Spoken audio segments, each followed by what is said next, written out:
اس کی کیا قیمت ہے؟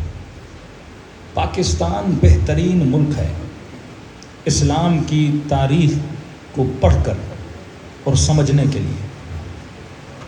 کتنے جھگڑے کیوں ہوئے تاریخ اسلام میں، مسلمان زوال کا شکار کیوں ہوئے تاریخ اسلام پڑھو۔ پوری تاریخ اسلام میں ایک جنگ تھی، پاور پولیٹکس، کہ تخت کس کے پاس ہوگا، حکومت کس کے پاس ہوگی۔ بھائی نے بھائی کو مارا، کزن نے کزن کو مارا، صحابی نے صحابی کو مارا۔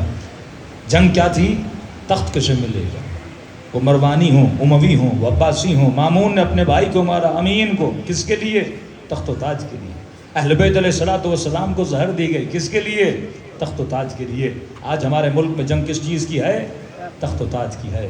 یہ پاور پولیٹکس، تخت کی محبت، تاج کی محبت وہاں آتی ہے جہاں انسان میں معرفت نفس نہیں ہوتی، جہاں وہ خود کو بہت سستا بیچنے کے لیے تیار ہو جاتا ہے۔ امیر سے پوچھے مولا پتہ کیسے لگائیں کس کی قیمت کیا ہے؟ بڑی آسانی سے مولا فارمولہ بتاتے ہیں، آپ بڑا اندازہ لگا سکتے ہیں کون کتنے میں بکتا ہے۔ مولا فرماتے قیمت امرئ ہمتہ، فرمایا انسانوں کی قیمت کا پتہ ان کی ہمتوں سے لگا سکتے ہو۔ جس کی ہمت و ارادہ جتنا بلند اس کی قیمت اتنی بلند، جس کی ہمت و ارادہ جتنا چھوٹا اس کی قیمت بھی چھوٹی۔ اگر کسی نے پوری زندگی اس کے لیے محنت کی کہ مجھے فلاں گاڑی مل جائے، فرمایا جتنی قیمت گاڑی کی اتنی قیمت اسی انسان کی۔ جس نے پوری زندگی اس پہ لگا دی کہ فلاں وزارت مل جائے، فلاں پلاٹ مل جائے، فلاں مقام مل جائے، کہ جتنی قیمت اس پلاٹ کی ہوگی اتنی قیمت اس انسان کی ہوگی۔ اب مولا فرماتے ہیں ہمتوں سے، لفظ ہمت ایک حدیث سن لیجئے تاکہ سمجھ آئے ہمت کیا ہے۔ فرمایا آخری زمانے میں مسلمانوں کے مزاجوں میں تین چیزیں آئیں گی۔ فرمایا دینہم دنانیرہم، آخری زمانے میں لوگوں کا دین پیسہ بن جائے گا۔ قبلتہم نساؤہم، ان کی ڈائریکشن دینے والی قبلہ ان کی عورتیں بن جائیں گی۔ ہمتہم بطونہم، فرمایا ان کی ہمتیں پیٹ بن جائیں گی۔ آج تین چیزیں دنیا میں ہیں، پیسہ، عورت، شکم۔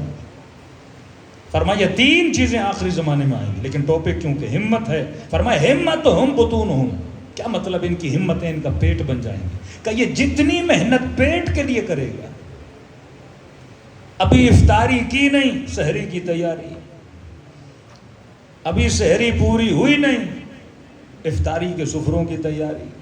دا فلسفی آف روزہ یہ بھول گیا کہ خدا نے کہا کہ روزے کا مطلب یہ ہے کہ دن میں 3 مرتبہ کھاتے ہو، اب 2 مرتبہ کھاؤ، ایک ٹائم کا کھانا بچا کے کسی فقیر کو کھلاؤ۔ یہ روزے کی فلسفی ہے، تاکہ تیرا ول پاور بھی مضبوط ہو جائے، ساتھ میں ایک ٹائم کا کھانا بچاؤ، اور وہ کسے دو؟ اسے دو جس کے پاس نہیں ہے، کیونکہ پورا دن بھوکے رہو گے تو احساس ہوگا کہ بھوک کیا ہوتی ہے، احساس ہوگا کہ غریب کے پیٹ میں جب روٹی نہیں جاتی وہ کیا فیل کرتا ہے۔ لیکن ہمارا جتنا خرچہ رمضان میں ہوتا ہے اتنا پورا سال نہیں ہوتا۔ یعنی یہ مہینہ تھا کھانے بچانے کا، اور ہم نے اس مہینے میں اتنا کھایا کہ کسی نے کہا مولانا یہ مہینہ صحت بڑھانے کے لیے تھا، لیکن سب سے ہارٹ اٹیک رمضان میں ہو جاتے ہیں، کیونکہ ہم نے اس کی پوری فلسفی کو کیا کر دیا؟ بدل دیا۔ فرمایا ہمتہم بطونہم، یہ جتنی ہمت شکم کے لیے کرے گا اتنی دین کے لیے نہیں کرے گا، اتنی راہ خدا کے لیے نہیں کرے گا، اتنی راہ ولایت کے لیے نہیں کرے گا۔ کیسے مثال دے رہا ہوں، دو دوست آپس میں ملے، انہوں نے کہا کہ بھائی پنڈی چلتے ہیں، اسلام آباد چلتے ہیں، کڑھائی بڑی مزے کی بنتی ہے۔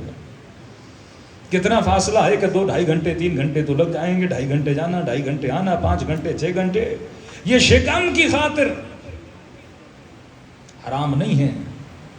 حرام، آپ کے پشاور کے ایک مومن تھے، کہتے تھے مولانا ہم دبئی میں کام کرتے تھے، شب جمعہ چھٹی ملتی تھی 90s میں، کہتے ہیں حیدرآباد میں مچھلی بڑی اچھی بنتی تھی، دبئی سے فلائٹ لے کے کراچی آتے تھے، حیدرآباد کی مچھلی کھا کے ایک رات رک کے پھر کہاں جاتے تھے؟ دبئی جاتے تھے۔ ہمتہم بطونہم، جتنی ہمت پیٹ کے لیے کرتے